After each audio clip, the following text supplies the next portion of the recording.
오늘 명상 강의는 왜 우리 시대에 명상이 필요한가? 그리고 두 번째는 명상을 어떻게 이해하고 정의할 것인가? 세 번째는 명상이 구체적으로 치유나 치료에 효과가 있다고 하는데 구체적인 임상 사례를 여러분들한테 소개함으로써 이 시대에 명상이 필요하고 또 명상을 어떻게 실천해야 되는지를 여러분과 함께 나누는 그런 멋진 시간이 되도록 하겠습니다.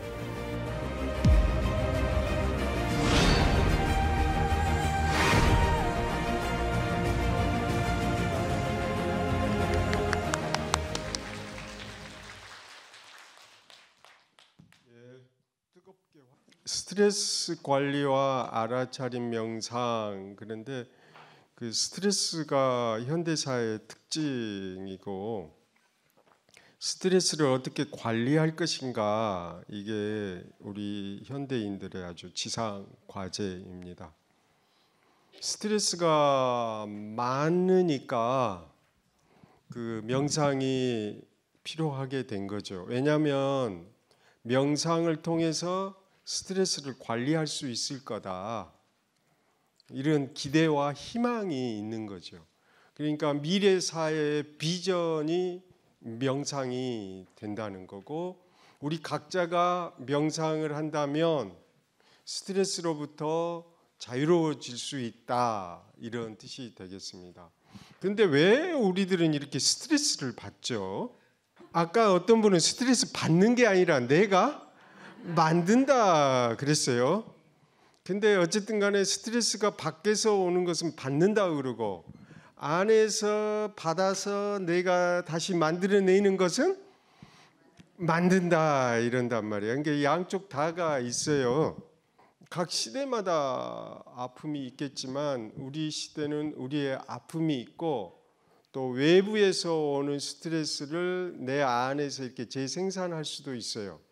그런데 안쪽이든 바깥쪽이든 스트레스를 극복하고 스트레스로부터 자유로워져야 한다는 그 사실은 변함이 없다.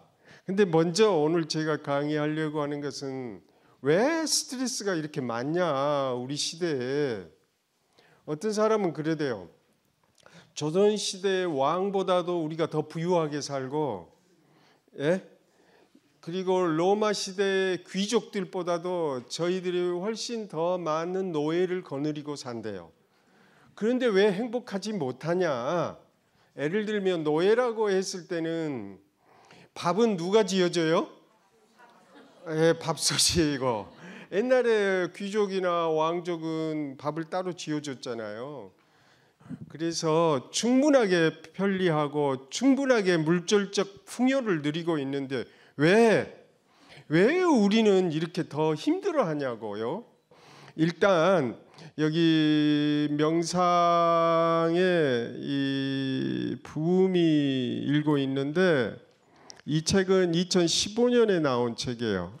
지난번에 우리 알아차림 핸드북, 그래서 여기서 보면 2000년대 이후에, 2000년대, 여기가 2000년이잖아요. 2000년대 이후에 이 마인드풀니스라고 하는 이 용어, 이게 불교의 사띠를 영어식 번역인데, 여기 2013년, 2014년도에는 이렇게 이 마인드풀니스라는 책 제목에 마인드풀니스가 있는 게 2013년도에는 있고, 지금 2018년이니까 더 많겠죠. 15,000권 이상 이 구글에서 검색했을 때, 그러니까 명상에 대한 부분들이, 명상에 대한 희망, 명상에 대한 기대가 이렇게 높다는 걸 이걸 볼 수 있어요. 그리고 우리나라에서도 이 명상이 90년대까지는 유입이 됐습니다. 그런데 대중화가 되고 이런 것이 그 웰빙 유행과 함께 2010년대까지 그 웰빙, 그리고 이게 2010년 이후에는 힐링이 됐어요. 웰빙은 잘 먹자, 잘 놀자, 이런 의미가 웰빙인데, 힐링은 마음을 치유하자, 마음의 근심과 걱정으로부터 조금 놓여나자, 조금 격려를 받고 내 마음이 좀 편해지자, 이런 문화가 힐링 문화가 됐어요. 그러면서 2013년에는 자격기본법이 생겨가지고 명상 전문가 그룹이 탄생하게 됐고, 대학과 대학원에서는 너도 나도 명상에 대한 학과나 전공 과목이 개설되고 있습니다. 왜 그럴까요? 왜 우리는 명상을 필요로 할까요? 그것은 이 시대가 반드시 명상의 유용성과 효용성이 있기 때문인데, 그것에 대한 부분을 보시면 여기 봐봐요. 왜 이렇게 대두하게 됐느냐? 이게 첫 번째는 불경기 지속입니다. 지난 10년간 마이너스 성장하는 나라도 있어요. 우리나라도 뭐 2%, 3% 성장률이니까, 옛날에 그 9%, 10% 고속 성장을 할 때는 뭘 해도 잘 됐어요. 근데 경제 성장률이 낮아지면서 뭘 해도 불투명하니까 힘든 거죠. 그러니까 사업을 하기 힘들어요. 근데 공무원 시험을 보게 되면은 5천 명을 뽑는데 15만 5천 명이 와서 41대 1이래요. 이거 2018년 4월 17 최근 기사예요. 예. 그래서 공무원 시험은 이렇게 모여들고 있어요. 그래서 지속적인 청년 실업이 심각하고, 불경기가 지속이 되면서 스트레스 지수가 아주 높아졌다는 거예요. 그 다음에 불경기 지속이고, 왜 명상과 힐링이 필요하게 됐느냐? 사람들이 불안해졌다는 거고, 두 번째는요, 혼자 밥 먹고 핵가족이 붕괴되고 있다는 거예요. 대가족에서부터 핵가족으로 이동해 왔는데, 이 아파트 문화가 생기면서 아파트 간에 칸막이가 되면서 소통이 안 되고 전부 다 외로워지면서 이 핵가족이 붕괴가 되고 있다는 거예요. 핵가족의 붕괴는 뭐냐 하면, 여기 봐보실래요? 1인 가구 증대인데, 앞으로 5년, 10년 이후에는 1인 가구가 36%가 돼요. 전체 10명 가운데 나 홀로족이 한 4명 정도 된다는 거예요. 그러면은 자녀가 있는 가구는 26%예요. 여기 봐, 1인 가구가 자녀 있는 가구를 추월하게 돼요. 가구가 36%에 해당이 되니까. 그리고 부부 가구가 있어요. 자식이 없이 부부만 있는. 그러다 보니까 대부분 아파트 문화 속에서 소통이 부재되고 외롭다는 거죠. 소통의 부재. 지난 정권에서도 문제는 소통의 부재였어요. 정권이 소통이 안 되면 붕괴될 정도로 우리는 소통에 대한 심각한 위기를 맞고 있습니다. 뭐 게임하고 스마트폰으로 하지 옆 사람과 소통을 안 해요. 대부분 청소년들도 대부분 스마트폰과 같이 놀지 인간과 대화를 않고 엄마 아빠하고도 대화를 않는 시대가 온다 이 말이에요. 그러니까 핵가족이 붕괴돼서 어렵죠. 거기서 오는 이 불경기하고 소통의 부재로 오는 이 정신건강 악화, 그래서 정신질환자가 증대되고 우울, 불안, 공황 환자들이 넘쳐나고 있다는 거예요. 그리고 병원에는 가지 않아요. 근데 병원에도 보건복지부에서 이제 의사들에게 상담을 10분에서 15분 하라고 의무적으로 규정하고 있을 수준이에요. 옛날에는 3분이나 했거든요. 100명이 있다 그러면 3분 했어요. 약 처방하기 위해서 질문을 하죠. 그런데 지금 이게 15분으로 올해 5월부터 이게 시행이 돼요. 그러니까 이 문제가 사회적인 문제가 되고 있고, 전부 다 우리는 이 문제로 고통받고 있다는 거예요. 그러니까 왜 우리가 명상을 공부할 수밖에 없고, 왜 우리가 치유니 치료라는 낱말이 이게 우리의 문화의 공통어로 등장하게 됐고 유행어로 등장할 수밖에 없었던 이런 배경이 있다는 거예요. 예를 들면 그 노인 문제는 그만두고라도요, 가장 심각한 게 청소년 문제인데, 2021년 2년 이후에는 우리가 초고령화 사회로 들어가잖아요. 그래서 노인 인구 65세 인구가 25%를 넘어가는데, 그러면은 젊은 층이 나이 드신 분을 부양해야 되는데 젊은 층이 취업이 안 되니까 심각한 문제가 대두되고 있어. 그래서 이걸 한번 봐볼래요? 근데 이게 청년 실업과 문제인데 이게 자살 충동이에요. 이게 청년들이 희망이 없어. 그러니까 자살 충동을 느끼는 이 비율입니다. 엄청나죠? 그 다음에 실업률이에요. 실업률 이 파란 줄 보세요. 한참 고공을 하고 있어요. 9%고. 예.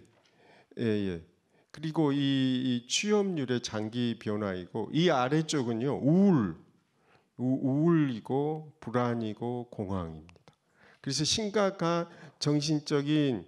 근데 이 자료가 어디에서 나왔냐면 보건의료 빅데이터 개방 시스템에서 이 중앙일보에서 이거 조사한 건데 저도 여기 빅데이터 개방 시스템에 들어가서 저도 확인을 했어요. 우리 사회가 그만큼 어쨌다는 거예요. 지금 심각한 그 스트레스에 노출이 돼 있고 이 문제를 방치하면은 특히 소통을 방치하면은 문제가 심각해지는 거예요. 학교에서도 소통을 가르쳐야 되고 정치인들도 소통을 해야 됩니다. 북한과 우리를 보수 세력이라고 해서 끝없이 갈등으로 몰고 가는 것은 우리 상당히 불안하죠. 소통을 해야 되고 우리도 일본하고도 소통을 해야 됩니다. 일본이 사과할 것은 사과 받아내야 되고 미국과도 소통을 해야 되고 중국과도 소통을 해야 돼요.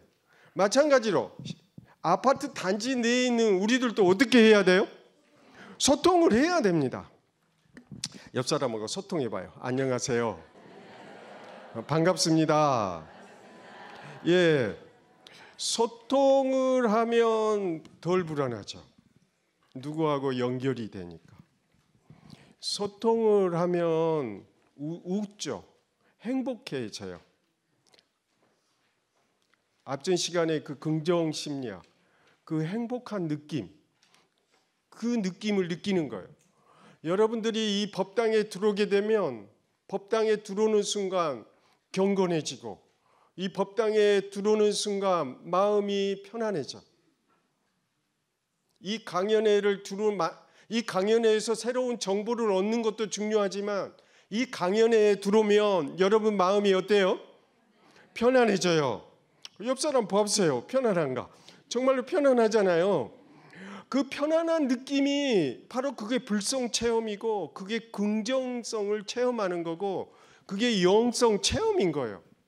그런데 이런 것들이 미래 사회에 우리에게 희망이 되고 대안이 될 수 있다는 거예요. 그러면 뭐가 명상이죠? 제가 우리 모구선원에서 주말마다 집중 수련회를 해요. 근데 그 사람들한테 똑같이 여러분들한테 물었듯이 똑같이 명상이란 뭐예요? 이렇게 물어봤어요. 오래전에. 여기 봐보세요. 네, 알아차림과 관련된 건데 집중력과 알아차림이래요. 그리고 감정, 생각, 느낌을 알아차리는 데 도움이 된대. 호흡을 하며. 그 다음에 순간순간 알아차려서 삶을 명료하게 직시하는 거다. 그리고 이렇게 깨어나서 문제를 해피지 않고 바로 볼 수 있게 한대. 이게 명상이 돼요. 그리고 알아차림의 이 삶에 맞는 변화를 일으키는 게 돼요. 그래서 알아차림이라고 정의한 사람이 4명 있었어요. 제가 분류를 해보니까요. 오케이? 그 다음에 명상이란 고요한 거다. 마음이 평화로운 거다. 이렇게 정의한 사람이 있어요. 여기 한번 봐봐요. 고요와 안정감으로 몇 명이 나왔어요? 16명. 긍정성, 편안함, 안정감, 그리고 번뇌나 거친 생각이 가라앉히는 거, 편안한 마음, 들뜨거나 불안한 마음이 고요하게 가라앉는 거. 경기가 안 좋고 청년들이 취업이 잘 안 될 때 불안하죠. 그럴 때 그 불안한 마음을 이렇게 가라앉히는 게 명상이라는 거. 고요와 안정감. 이쪽으로 16명. 아주 가장 많이 나왔어요. 명상이란 고요한 거라고. 그렇게 인식을 하는 게 16명이 나왔어요. 그 다음에 이 고요함, 편안하고 시원함, 차분한 안정감 이렇게 나왔고요. 그 다음에 주의 집중이라고 말하는 사람도 4명 나왔어요. 주의 집중이라고 하는 게 뭐예요? 하나의 대상에 마음을 집중시키는 거예요. 숨이 들어오면 어떻다?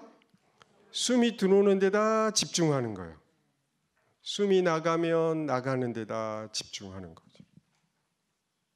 그리고 여러분들이 지금 집중을 어디에다 하고 있어요? 여기 PPT 앞에 이쪽으로 집중하고 있죠. 그러니까 집중, 어떠한 대상에 집중하는 거예요. 만약에 이 집중이 약한 사람을 주의 집중 결핍이라고 그래요. ADHD란 말 들어보셨죠? 주의가 산만하는 사람은 주의 집중력이 결핍됐다고 그래요. 그래서 아이든 어떤 사람이든 주의력이 결핍된 사람들에게 명상을 시켜라. 그러면 학습에 효과가 있다. 그 다음에 여기 한번 봐볼래요? 이완과 감정 조절이 8명이 나왔어요. 심리적 스트레스나 통증을 조절할 수 있다. 명상으로.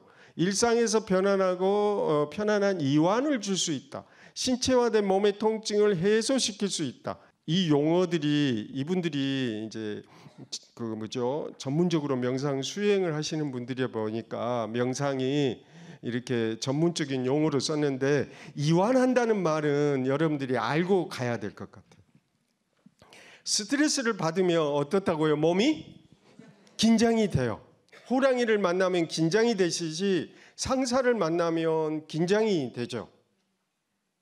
전쟁이 곧 일어날 것 같다. 그러면 불안해지면 몸이 긴장해지죠. 그러면 몸이 긴장하면 어디에 힘이 들어가요? 어깨에 힘이 들어가. 업무 스트레스라든가 경기가 안 풀려서 잘 수입이 구조가 악화됐다. 그러면 걱정이 되죠. 걱정이 되면 어때요?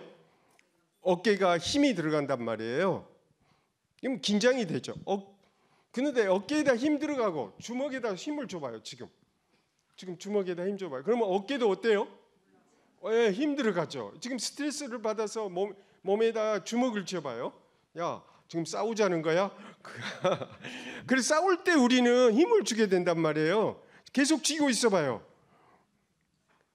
그러면 이것은 긴장. 이번에 천천히 손을 펴봐요. 이 상태를 뭐라고 해요? 이완. 천천히 해요.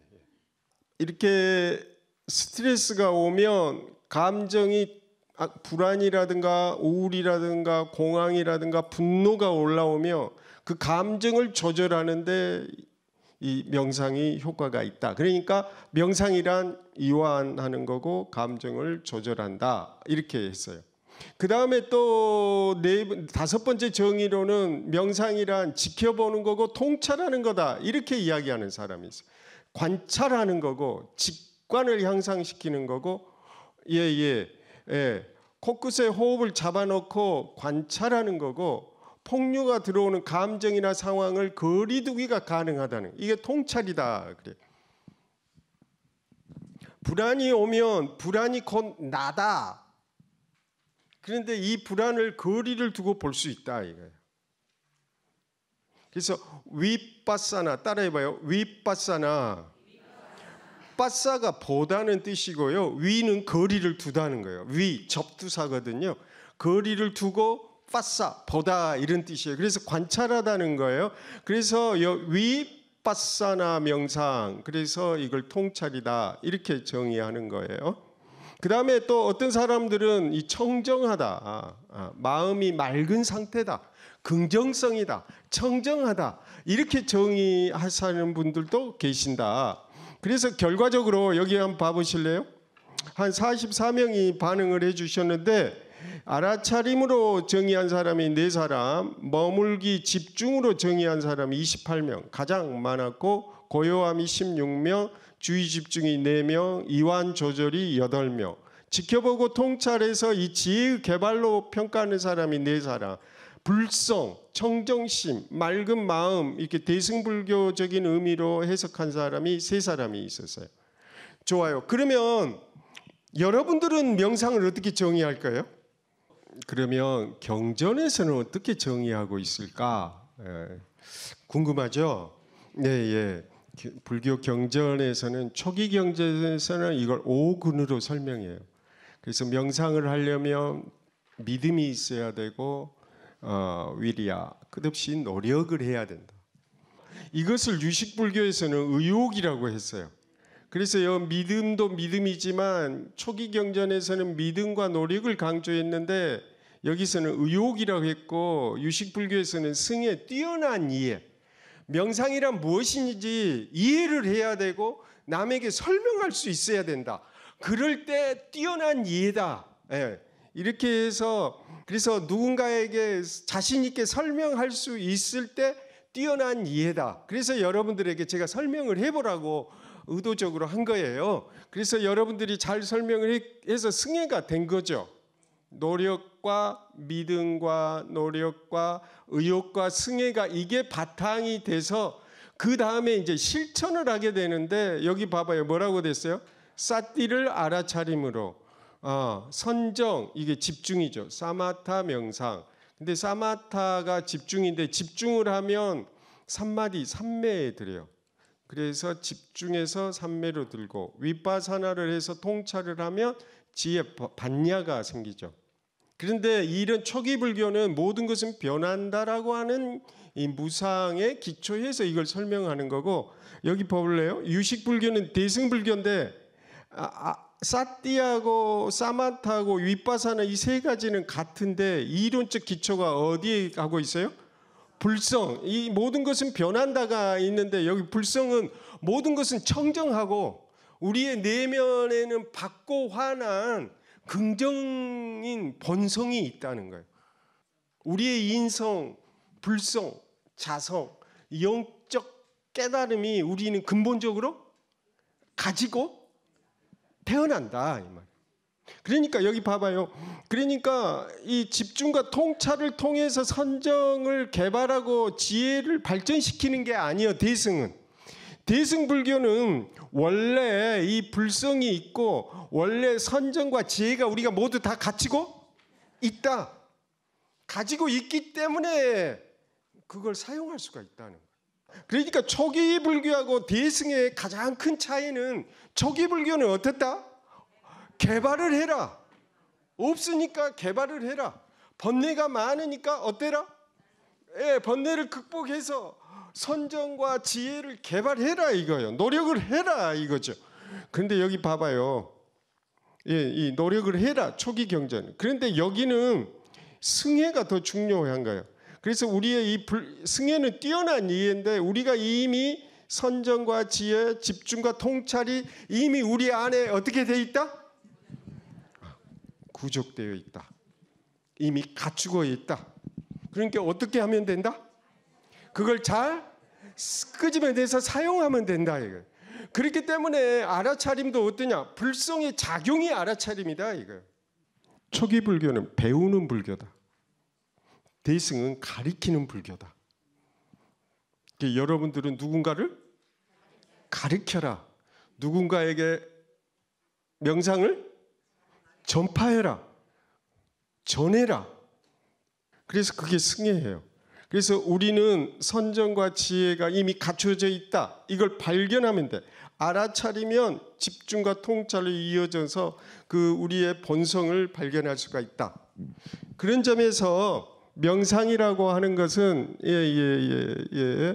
그래서 명상의 절차는 뭐냐? 알아차리고 어떻게 해라? 머물고 지켜보라. 이 부분은 똑같아요. 알아차리고 집중하고 통찰해라. 알아차리고 집중하고 통찰해라. 그런데 인경 스님은 이걸 알아차리고 머물고 지켜보라 이렇게 변경을 했어. 왜 그러냐면 이 지자가 그칠지 머물지예요. 번뇌가 그쳐서 선정에 들다 이건데 이것은 결과고 그 대상에 머물러야 번뇌가 그치거든. 그러니까 번뇌가 그치다고 번역하기보다는 머물러라 이 말이야. 포커싱하라. 그 다음에 지켜보다. 지혜의 개발은 너무 막연해. 구체적인 어떻게 할 거냐, 구체적인 행동을 지칭을 안 해주는 거죠. 아니, 지혜의 개발, 지혜를 발견한다고. 어떻게 하자는 거예요? 어떻게 하자는 거죠? 그러니까 이걸 관찰한다, 지켜본다 이렇게 번역을 하시라 이 말이에요. 여기 봐보세요. 뭐 집중이니 선정, 통찰, 지혜 이렇게 번역하면 구체적인 행위로서의 그 용어가 아니다는 거죠.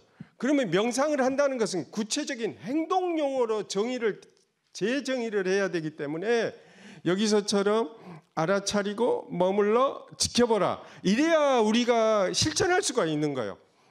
우리는 배우는 불교가 아니고 어떤 불교다? 가리키는 불교고 실천하는 불교다. 실천 불교의 핵심은 명상이기 때문에 실천할 수 있는 용어로 정의를 해야 된다. 그래서 알아차리고 머물러 뭐 해라? 지켜보라. 이렇게 되는 거예요. 그래서 외국 사람들 것을 보면 그래서 이 사티 개념을 순간에 온전히 자각하는 것, 순간에 온전히 깨어있는 명상 상태, 무언가 마음속으로 생각해내는 것, 상기하고 기억하는 것 이렇게 정의를 내렸는데 여기 봐봐요. 번뇌가 그치는 것은 그칠지예요. 그런데 이 지자가 머물지로 하는 게 더 좋겠다. 과정으로 나타내니까 전통적인 번역은 그칠지로 했어요. 그런데 인경 스님은 머물지로 해야 옳다. 그래야 사마타 수행을 정확하게 실천할 수가 있다. 그리고 그래서 사유작용을 멈춰라. 존재하는 그대로 수용해라. 그 대상에 머물러야 수용이 가능하고 대상에 머무를 때 몰입이 가능하다. 이게 생각을 멈추고 대상에 그대로 수용해서 몰입하는 게 사마타 수행이다. 그러면 호흡이다 그러면 숨이 들어오는 그곳을 알아차리고 그곳에 어떻게 해라? 머물라 이 말이에요. 그리고 지켜보라. 이 세 번째가 뭐 하는 거예요? 변화하는 대상을 변화를 따라가면서 지속적으로 지켜보라. 거리를 두고 변화하는 대상을 지켜보라. 이런 뜻으로 이야기했습니다. 그래서 여러분들은 사진 찍어본 적이 있으세요? 사진 찍을 때 제일 먼저 뭘 해요? 대상을 포착하죠. 그걸 우리는 알아차림이다. 방금 이야기한 것처럼 여기 말한 것처럼 이렇게 대상을 있는 그대로 포착하는 게 염이에요. 그 다음에는 뭐 해요? 이렇게 알아차린 다음 이게 대상을 피사체를 포착하는 거죠. 내가 저걸 찍겠다고 마음을 먹는 거죠. 그런 다음에는 그래서 그 대상을 포착해. 그 다음에는 어떻게 하죠? 초점 맞추기. 포커스. 그 대상에 머물러야 돼. 못 머무르면 어때요? 흔들리죠. 손 떨리죠. 그래서 손 떨릴 때를 요새 스마트폰에 뭐가 있어요? 손 떨림? 어떻게 이렇게 잘하세요? 스마트폰을 매일 쓰니까. 손 떨림 방지 기능이 있어갖고 포커싱 하도록 그 대상의 주의 초점을 맞추도록 했는데 그게 뭐냐면은 이거예요. 이거. 대상에 고정시키는 거예요. 특정한 한 개의 고정된 대상의 대상 표상을 지속적인 집중상 대상을 포착해갖고 그것에다 딱 초점을 맞추는 거예요. 그래갖고 선명한 이미지화 시키는 거예요. 그 다음에 어떻게 해요? 세 번째는 셔터를 누르죠. 셔터를 누른 다음에 어떻게 해요? 잘 찍었나 못 찍었나? 확인을 하죠. 그래야 고개를 내려다보죠. 그 자기가 찍은 피사체에 대해서 잘 찍었나 못 찍었나 이것이 그것의 정체와 그 본질에 대해서 그 통찰하고 해석을 하고 고개를 어때요? 끄덕끄덕. 아닌 경우는 흔들흔들. 잘 아셔서 저도 대화하기가 편하네요. 그러면 머물기는 포커싱하는 거고 지켜보기는 그 셔터를 누르는 거다 이 말. 그러면 명상하는 거하고 사진 찍는 게 어때요? 똑같습니다. 사진 찍는 것은 바깥 대상을 향해 있어요. 그리고 이걸 찍게 만들어준 것은 현대 과학의 총하고 이건 서구 문화의 총칭입니다. 근데 명상은 어때요? 내 안, 내면을 알아차리고, 내면에 생각이 일어나면 생각을 알아차리고, 내 안에 감정이 일어나면 감정을 알아차려서 포착하는 거예요. 그 다음에는 어떻게 해요? 그 느낌에 대해서 거기에 포커싱 해야 돼. 머물러야 돼. 알아차림 갖고는 부족해. 알아차림만 갖고는 안 돼요. 감정은. 뭐 해야 돼요? 머물러서 충분히 경험을 해야 돼. 포커싱 해야 돼. 거기에 머물러요. 그러면 어떻게 돼요? 머물면? 그 분노에 화가 났어. 그럼 내가 화가 났구나 알아차리고 그 화에 머물면 어떻게 돼요? 그러면은 내가 어때요? 그걸 조용히 그 변하는 과정을 지켜보는 거예요. 그걸 윗바사나 한다고 그래요. 그게 우리 학교 김광호 박사님이 저 앞에 계시는데, 김광호 박사님은 이걸 어떻게 설명하세요? 내가 한번 언젠가 그랬더니 김광호 박사는 팔뚝을 걷어보래요. 자, 팔뚝 걷어볼래요 한번? 팔뚝을 간단하게 걷어보세요. 걷으셨어요? 예. 그리고 손으로 가볍게 꼬집어봐요. 시작. 눈을 감고 아픔을 알아차리고 꼬집은 다음에 손을 떼요. 눈 감고 그 아픔 통증을 느껴요. 그리고 통증이 사라지는 걸 지켜봐요. 좋아요. 그러면은 간화선에서 이렇게 물어요. 그 통증 어디로 갔죠? 이렇게 묻는 게 간화선인데, 간화선은요 다음에 배우기로 하고, 오늘은 뭘 배운다? 염지가 알아차리고 머물러 지켜본다. 다시 한번 해봐요. 이번에 다시 이번에는 자기 살이라고 그 작게 꼬집지 말고 세게 꼬집어요. 꼬집어봐요. 하나, 세게 꼬집어야 돼. 하나, 둘, 셋. 눈 감고 아유 아파라 알아차리고. 통증이 여운이 남아 있어요. 그 여운이 다 사라질 때까지 지켜봐요. 그리고 물어봐요. 이 통증은 어디로 갔지? 바로 잘하셨어요. 이렇게 하는 게 뭐다? 염지관이라는 거예요. 알아차리고 따라해봐. 알아차리고 머물러 지켜본다. 오케이. 여기 봐봐요. 저 따라해봐요. 손을 올려놓고 숨 들어 마시면서 내쉬고 손의 움직임을 알아차리고, 그리고 호흡이 멈추면 멈추고, 숨이 들어오고 숨이 나가는 그 변화를 지켜봐요. 숨이 들어올 때 알아차리고, 그리고 그곳에 머물러서 손의 움직임을 지켜봐요. 바로. 그러면 이게 알아차리고 머물러 지켜본다. 그래서 이렇게 하는 걸 우리 윤미숙 선생님이 이걸 알머지 요가라고 그랬어. 근데 왜 알머지예요? 알아차리고 머물러 지켜본다. 그래가지고 이걸로 박사학위를 논문을 썼어요. 그래서 손이 위로 올라가면 올라가는 걸 알아차리고 극점에서 머무르고, 손이 내려오면 내려오는 이 변화를 지켜보는 거죠. 그러니까 옛날에는 요가가 체조였는데 명상이 아니었어. 몸매 관리기였어. 근데 알머지 요가는 뭐예요? 명상이 된 거예요. 요가가 진정한 요가로 되돌아온 거라. 그래서 이걸로 지도를 했더니 스트레스 관리뿐만 아니라 우울, 만성적인 맞는 그 불안이나 이런 것들이 굉장히 크게 도움이 받았다. 그래서 저도 임상 사례를 하나 여기다가 구체적 사례, 이것이 과연 치료 효과가 있을까? 명상은 과연 치료 효과가 있다고 하는데 정말로 효과 치료가 있는가? 이것을 인경 스님이 상담했던 사례를 하나 낼게요. 이 사람은 23살, 저를 만날 때 23살이었는데 분열증 환자였어요. 조현증. 그래가지고 여기저기 많은 병원에 찾아다니고 그래도 낫지가 않았어요. 제가 이 사람한테 하는 것은 뭐냐 하면, 이 사람이 분열증은 환청, 환시를 보는 거예요.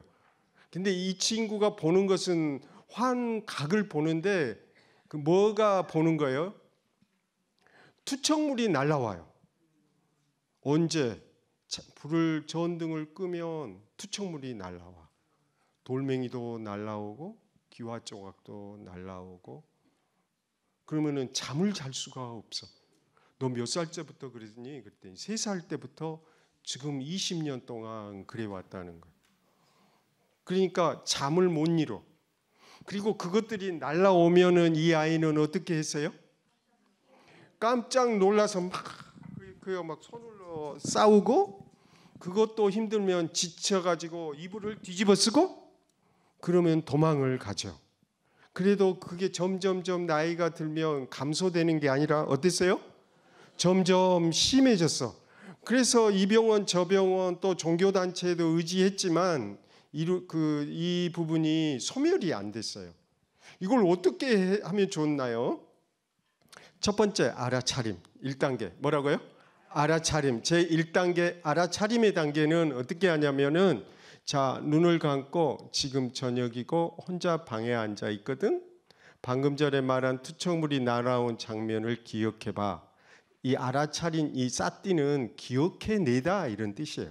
자기 마음속에 있는 현상을 스무르띠는 이 알아차림, 원래는 메모리가 원래의 뜻이에요. 기억해봐. 지금 내 면전에 투척물이 날아오고 있어. 그거 지금 무엇이 보이지? 씨 깜짝 놀라는 표정을 짓고 인상을 찌푸리면서 죽을 것 같아요. 얼굴이 박살날 것 같아요. 이럴 때 어떻게 행동하죠? 예, 공포감. 그리고 도망가려고 하고 더 이상 이곳에 직면하지 않으려고 한단 말이에요. 알아차림은 가능했어요. 무엇이 너를 힘들게 하지? 그 투척물이 날아오는 게 힘들다는 거. 그것에 대해서는 이제 알아차림을 해서, 그러니까 1단계는 됐단 말이에요. 그러니까 여러분들이 명상을 하는데 알아차림만 갖고는 부족하고 진전이 없다고 이야기하는 사람들이 많아.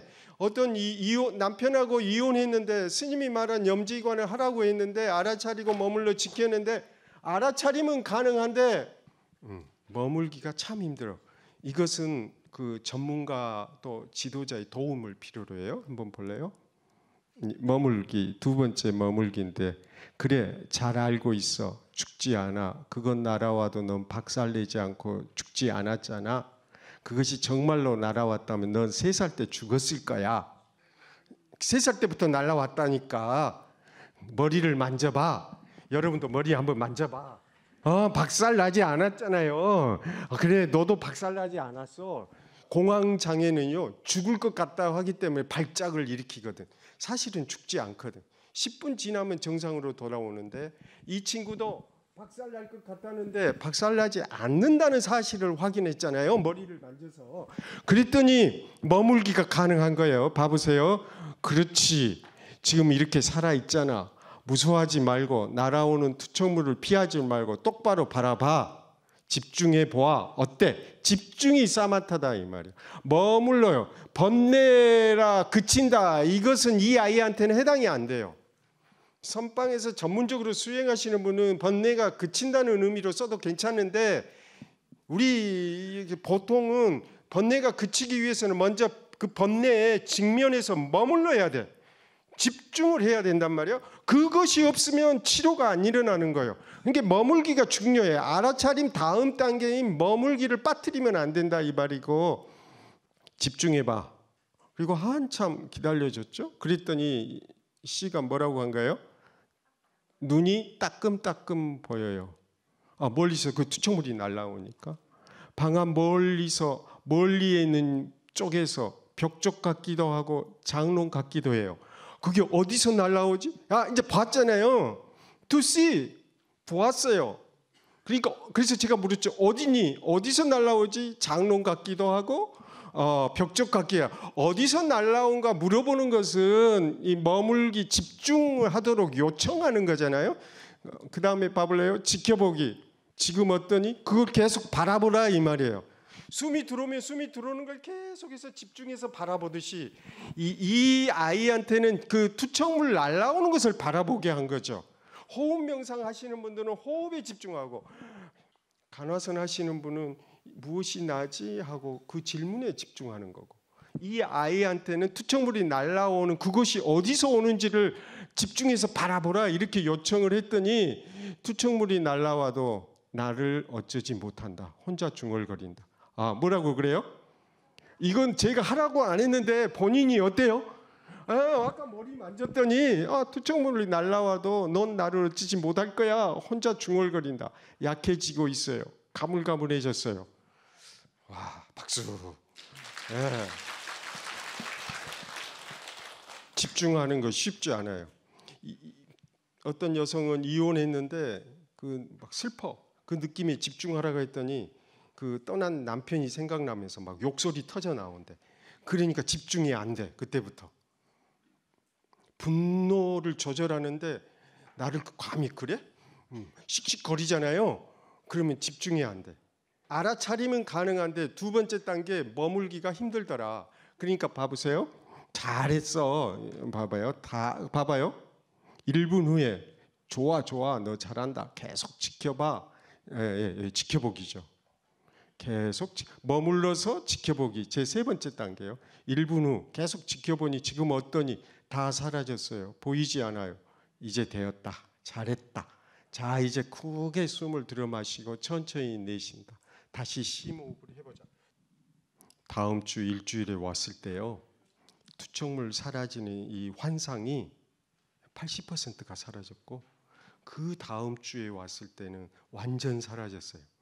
그리고 제가 이걸 논문으로 썼는데 1년 후에 논문을 쓰기 위해서 그 엄마한테 전화를 해서 너 어떠니 물어봤더니 그 투척물 전혀 기억도 안 나고 그거 관여 없이 편안하게 잘 살고 있대요.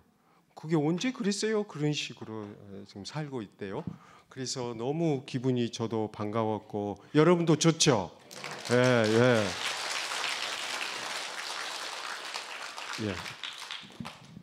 이걸로 마칠게요. 수고하셨어요.